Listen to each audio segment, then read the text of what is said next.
So anthropologists got really excited about kinship.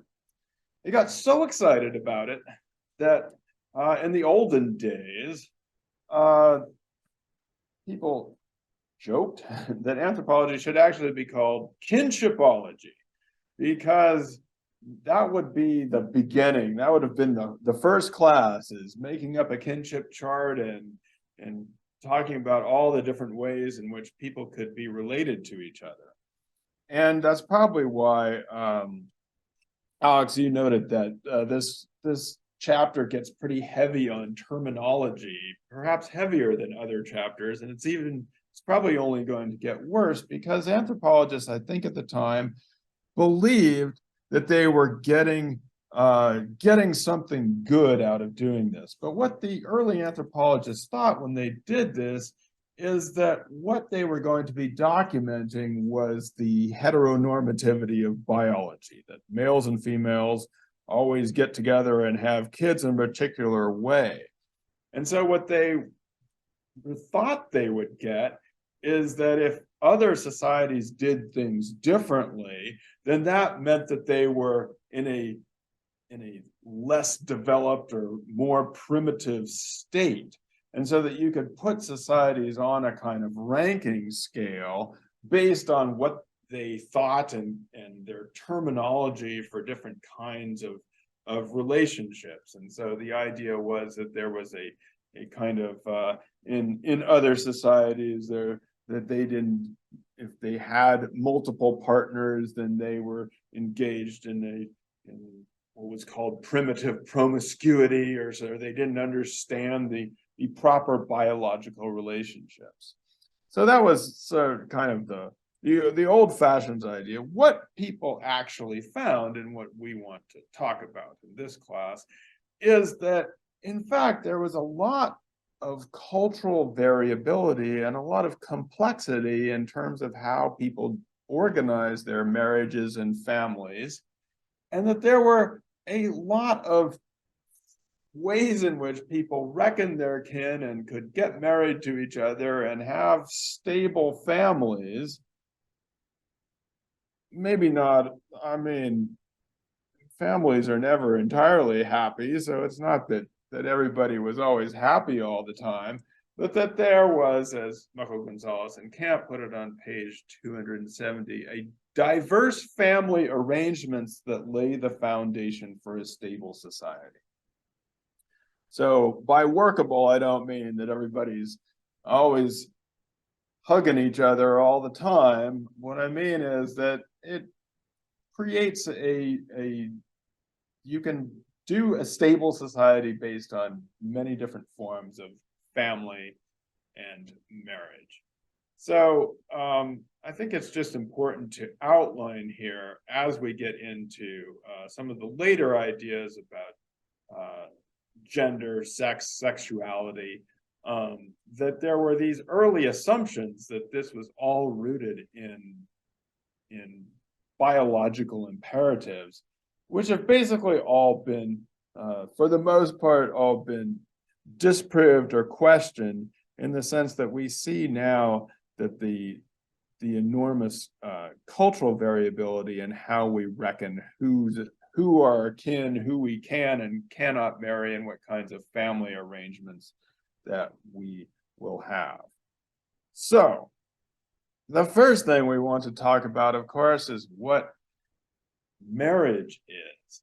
And marriage is variable enough across different societies that anthropology has struggled sometimes to come up with a definition that would apply and you could point to as, okay, this is what marriage is in all societies. What it seems to be, or what it seems to do, and what we think about when we look at it cross-culturally, has three aspects. One is it sanctions sexual relationships, makes them legitimate. There is also often a division of labor in many societies, not all. And importantly, the children of a marriage are then considered to be legitimate, and those who can receive inheritance and be legitimated in that society. Even in the video that we just watched, you may have noted that as our anthropologist told us, if you're married, you get 2 lines, and if you just have a relationship, I shouldn't say just, if you have a relationship out of marriage, you only get 1 line, right? So there is this kind of thing that it's seen to be as a stable, legitimizing relationship. And so what happens is that since marriage is so important as a way of legitimating children and inheritance, it is often has to do with organizing society's resources and making political alliances or alliances between various groups or factions. And that is perhaps why, over human history, marriage has often been something that is arranged, that people get together and talk about and discuss and then say, well, you are supposed to marry this person. Now, as the textbook says, that's different from what we call forced marriage, that there are cases in which people are made to marry somebody, but this is kind of the idea that it is a social arrangement that people are getting together and talking about, and maybe getting married to people that they might not have chosen if based upon what we think about as the basis of marriage, which is love and romantic love. So, what about love?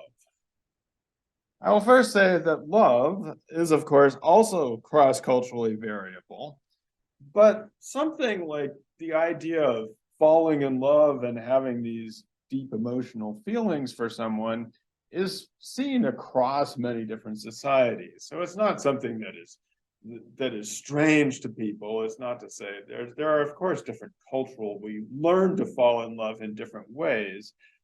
But this is something that we see in many different societies. What is perhaps, and I should also say that even in societies that would try to arrange their marriages, people believe that you can be in love with the person that you were married to, but they would usually see that as something that develops over time. That you wouldn't necessarily be in love with them at first, but over time you would be in love with them. But what they would probably say in most societies, and even in our own societies, stretching back a couple hundred years ago, that the idea that you should base your marriage on romantic love would be seen as a little bit goofy, because romantic love is to come and go. It's too easy to fall in and out of love. In fact, some people speculate that we fall in love not to get into marriage relationships, but to get out of them.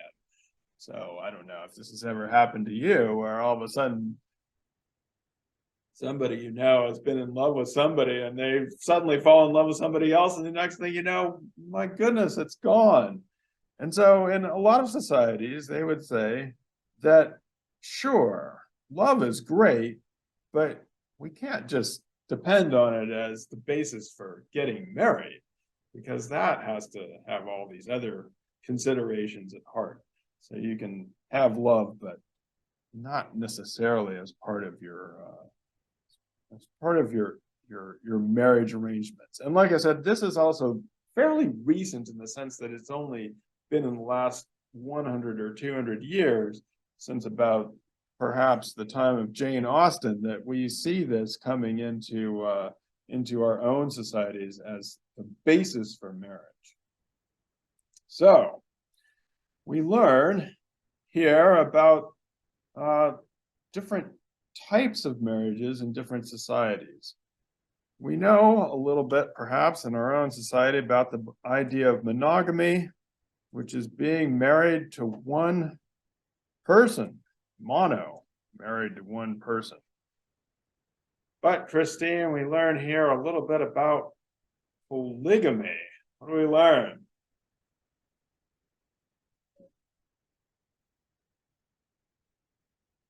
That's when you can have more than one spouse, a poly, or more than one spouse.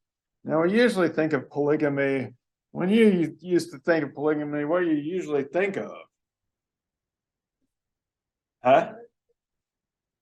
All right. So we do have some pop culture references. Yes. Oh, wait. That's popping up. I would say that we have. There we go. Get all that text out there. So before we get into polygamy and sister wives, I will say that as our textbook says, monogamy is actually the majority of marriages in most societies. So even in societies that permit polygamy, the majority of the marriages in those societies are monogamous. So if I'm not mistaken, sister wives is about a form of marriage we would call polygyny.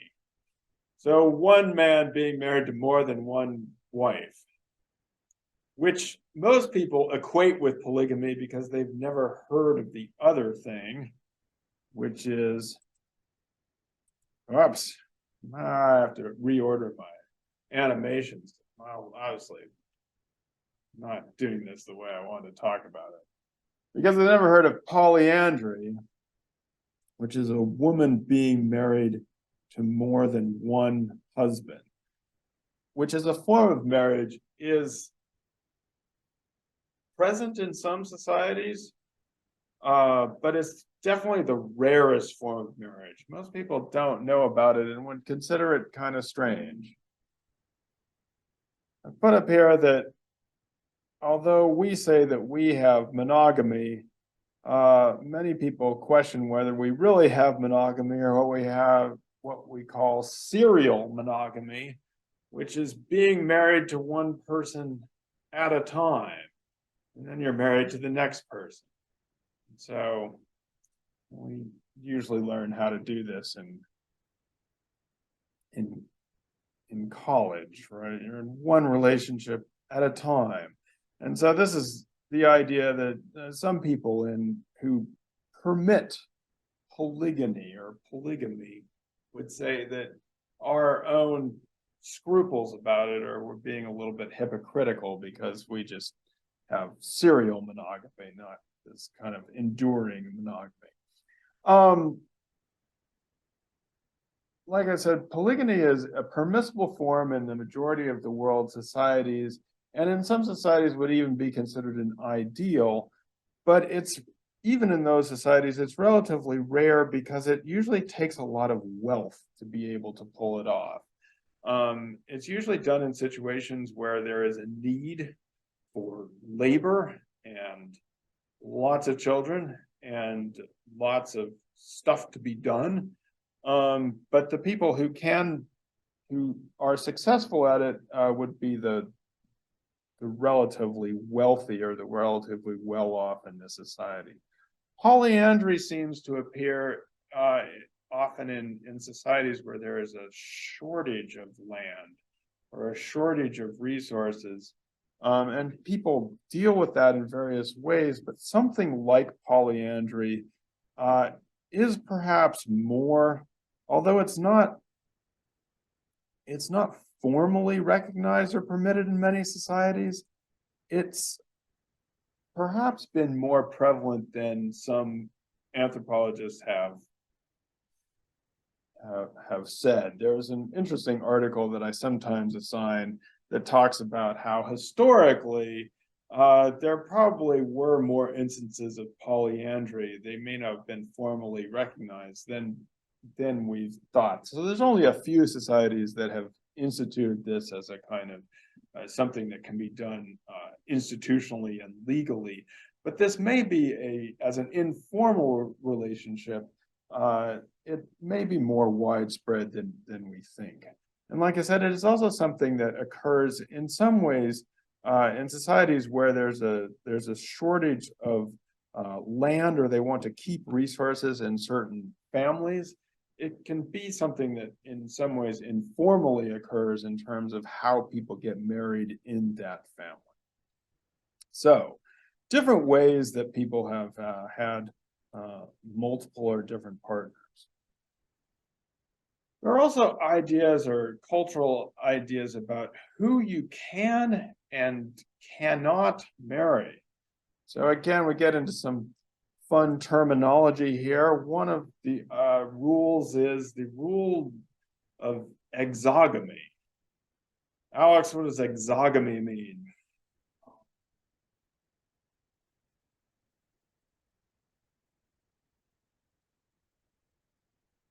Well, maybe we'll contrast that with another one, which is endogamy. Does that help? Probably not. Endogamy is when you marry inside a certain group or close. Exogamy are rules about how when you have to marry outside of a certain group. It often occurs when people are trying to make alliances and use marriage in order to secure resources from the outside. So we have to remember these terms? Oh no, because our exams are open notes. So endogamy is within a group, close, and exogamy is out or outside of a group. All societies have ideas about how close you can marry and how far away you can marry. And there's always going to be this balance between, okay, you should marry within a certain set, but you can't marry too close. So you can't be too far away because that would be too distant. But you can't be too close either because then you'd run up against what also happens in all societies, which is what anthropologists call the incest taboo, which is that all societies have rules that you can't marry someone who is too close to you. So especially sisters and brothers, but many people have different rules about the closeness of this. This does vary cross-culturally. Some people, we may talk about this in the next class, do encourage certain kinds of cousin-related marriages, and even in our own society, that is something that does come up. But all societies have this rule that you shouldn't get too close. In our own society, we don't usually have formal rules about, well, we got rid of some of those formal rules a few years ago, but we do have kind of social ideas about who you should and shouldn't marry, endogamy and exogamy. So we often think that our marriages are based on love, but US marriages are surprisingly endogamous, that is, within the same group. Statistically, if you look at it, almost all of our marriages occur within the same. What do you think? How are our marriages endogamous in the United States, in this mixed up society that we are? Yeah, Cass, what do you think? Huh? Various social groups. They're almost always, statistically at least, endogamous in terms of our social class. It is incredible. So people will go outside of various, religion is something that people will sometimes be endogamous about, but often not. We used to have laws about what are called interracial marriages, and hopefully people go outside of that a little bit. But in terms of social class, people are surprisingly endogamous. Now the question is, how do we do that? How do we make sure that we believe in the idea of free love and that you can choose whoever you want to marry, but we end up with people basically marrying people in their own social class? How does that happen? Nobody really tells you to do this. Although you should try bringing somebody home to dinner sometime of a very different social class and see how it goes. I mean, our body habits are really so different. The way we hold our forks and where we do things, it's really quite incredible what you do this. So how do we know though? How do we keep people marrying each other in the same social class? Yeah, Christine.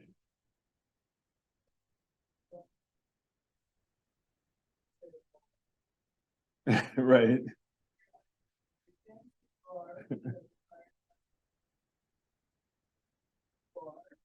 Right.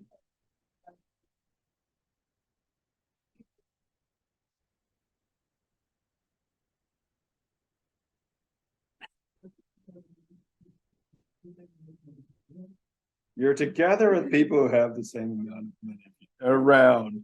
The fact that you have a bar, even in your neighborhood or not, or what kind of bar, has a lot to do with where you live, right? It has a lot to do with your zip code. And, I mean, you're right that even in those situations, people sort themselves out by how expensive the drinks are going to be. And if you're paying, $12, I don't know even how I'm going to make something up here. You're paying just $12 a drink. Would that be considered expensive or not so bad? Depends where you are. All right. Okay, let me up that a little bit. If you're paying $25 for a cosmopolitan and it's just a little bit, then you're probably in a whole different group than the person who's trying to get a draft.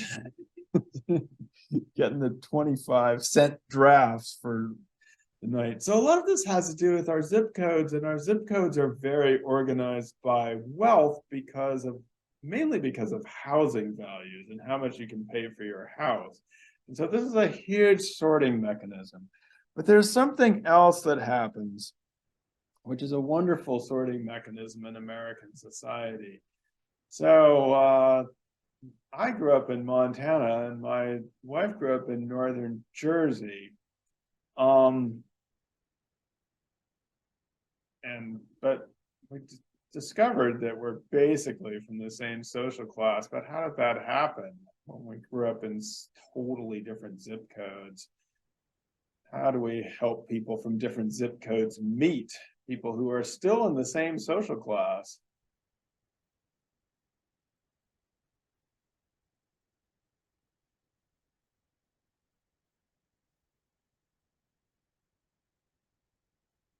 Hint, you're doing it right now. College, right? I mean, for one thing, college is often based on what kinds of scores and grades you get on exams. And we used to require the SAT, and the SAT almost perfectly correlates to the household wealth. And so you sort people out into various colleges and you sort those people from the people who don't go to college at all. And then you bring people into a situation and you put them all together with each other and you get those hormones revved up and you get those substances revved up. And the next thing you know, they're all married to each other. So that's where my wife and I met. Of course, it's college. Great social sorting mechanism by which we perpetuate our social class endogamy. Ah, families. Okay, so we also talk in this class about different kinds of families. The family that we probably perhaps know the most about is called the nuclear family, because it was once seen as being the nucleus or parallel to the nucleus of a society. So the idea, as we talked about, the majority of marriages in the world are monogamous, and so you'd have wife, husband, and their children. In our society, we also or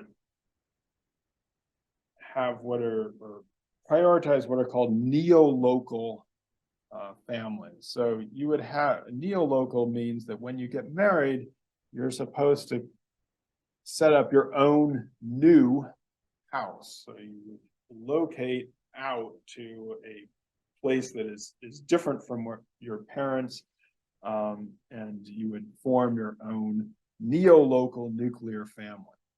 Even in our own society, but certainly across the world, that is not the most common form of family residence. In most societies, and by the way, even in our own, the percentage of neo-local nuclear families is not the majority of our own residence patterns in the United States. In most societies, there is some form of extended family.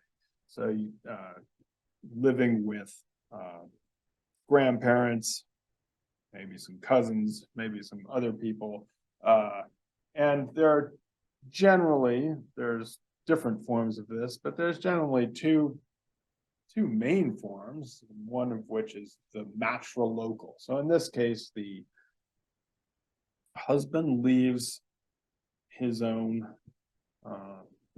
kin and forms a household with the wife's at the wife's residence.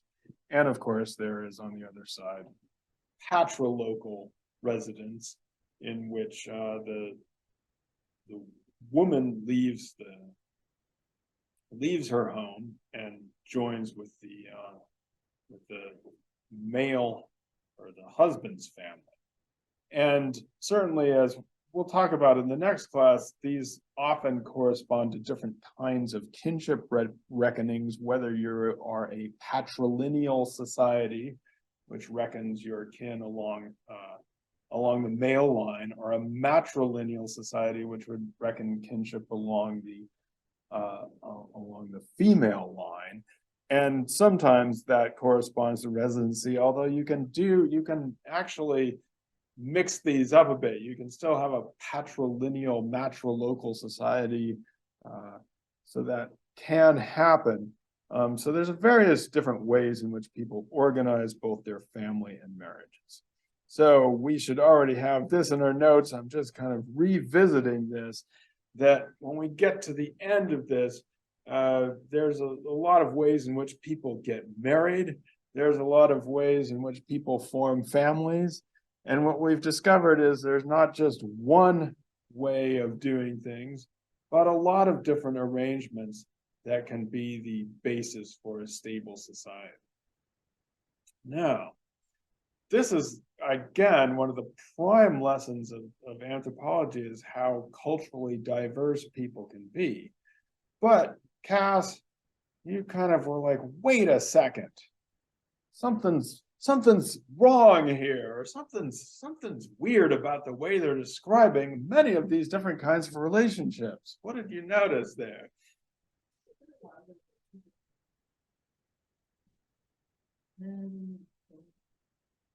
I would say they're not prioritized, but it's not a matter of benefit for them. It's a matter of who to support somebody else instead of to operate in.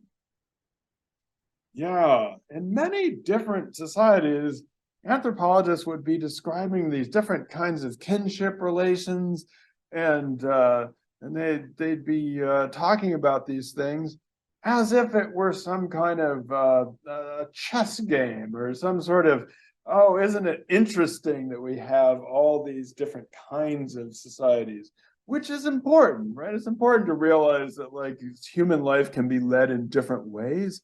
But it took, and this is what we'll be going into in the next class, some people in the 1970s, what is called feminist anthropology, who said, wait a second.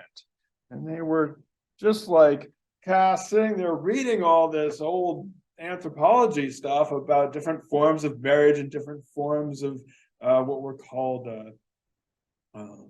exchanges of women, right? As if they were, pieces of currency or pieces on a chessboard.